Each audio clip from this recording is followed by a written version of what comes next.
이번에는 글로벌 특파원 리포트 시간입니다. 미국 현지의 생생한 분위기, 한국경제TV의 신인규 뉴욕 특파원과 알아보겠습니다. 안녕하십니까? 네, 안녕하십니까? 네, 먼저 오늘 미국 증시의 전반적인 흐름부터 짚어봐야 되겠죠. 다우지수와 S&P 500 지수 오늘도 다시 한번 올라줬습니다. 반면에 나스닥 지수는 소폭 하락하면서 마감했는데 전반적인 상황 어땠습니까? 네, 그렇습니다. 이 초반 약세를 보이면서 출발했던 뉴욕 증시 3대 지수는 현지 시간 오후 2시부터 다시 매도세가 들어오면서 다우 0.71% 상승, S&P 0.19% 상승, 나스닥은 0.19% 하락으로 마감을 했습니다. S&P 500이 200일 이동평균선인 4,326.18에 근접하기도 했지만 결국 이를 넘어서지는 못하고 매도세 때문에 조금 내려가는 모습이 나왔고요. 개장 전에는 유통주들의 실적이 기대보다 좋게 나온 데 힘입어서 오늘 장은 경기방어주 섹터의 상승률이 가장 높았습니다. 1.21%를 기록했고요. 국내 투자자들의 투자가 많은 기술주는 오늘 하루 하락세가 가장 큰 섹터였습니다. 월가에서는 현재 시장이 상승 랠리를 이어갈 수 있을지에 대한 자신감이 부족한 상황이다, 이런 평가가 나오고 있습니다. 인테그리티 에셋 매니지먼트의 조 길버트 매니저 같은 경우는 연준이 최근에 나온 경제 데이터들을 어떻게 인식할지에 대한 상당한 불확실성이 여전하다, 이렇게 평가를 했습니다. 마크 에펠레 UBS 글로벌 웰스 매니지먼트 최고 투자 책임자는 최근의 랠리를 개인 투자자들이 쫓아서는 좀 안 된다, 위험하다, 이렇게 경고를 하기도 했습니다. 네, 최근 들어 지금 이 실적 시즌 막바지라서 유통업체들의 실적 계속 나오고 있습니다. 말씀하신 대로 월마트와 홈디포 오늘 실적을 발표했는데 최근 들어 개선되면서 이 소매업체들 앞으로 좀 좋지 않을 것이냐, 이런 기대감도 생기고 있습니다. 결과와 함께 향후 가이던스 종합적으로 짚어주시죠. 네, 월마트와 홈디포 모두 예상을 넘어서는 실적을 발표했습니다. 미국 최대 규모의 오프라인 유통 매장을 갖고 있는 대표 유통 소비주인 월마트부터 살펴보면 회계연도 2분기, 그러니까 5월부터 7월까지의 분기 실적이 매출 1,528억 달러, 주당 순이익은 1.77달러로 집계가 됐습니다. 매출부터 살펴보면 그동안 약점으로 좀 지적받아왔던 아마존에게 유통업계 1위라는 이름을 내주게 된 주 원인인 온라인 매출이 1년 전보다 12% 상승을 했고요.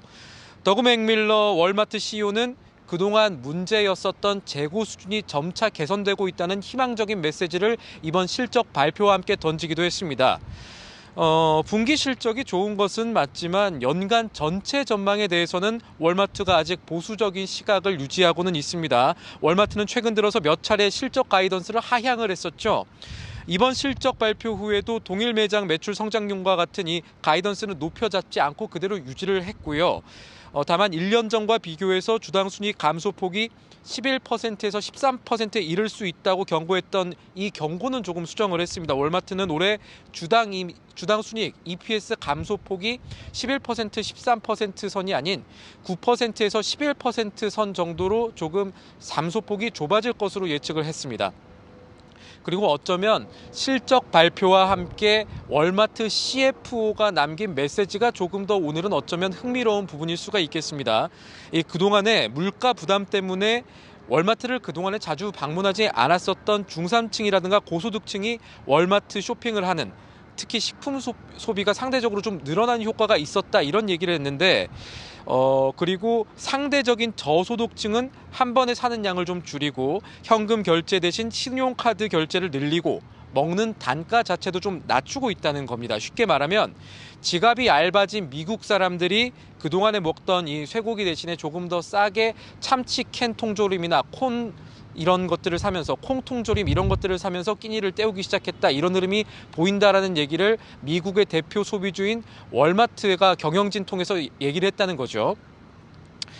지난주에 나온 소비 심리 데이터를 보면 저소득층이 경기를 서서히 낙관하기 시작했다, 이런 지표가 좀 관측이 되는데 3분기에는 월마트에서 나타난 이런 소비 행태가 계속해서 이어질지도 좀 지켜볼 부분이 되겠습니다. 그리고 미국의 주택 인테리어 자재 유통업체인 홈디포 역시 예상보다 나은 실적을 발표했습니다. 2분기 매출 436억 8천만 달러, 주당 순이익은 5.05달러를 기록했습니다. 전반적으로는 오늘 나온 월마트와 홈디포의 성적표가 다른 유통주에게도 긍정적인 영향을 줬다라고 할 수는 있겠습니다.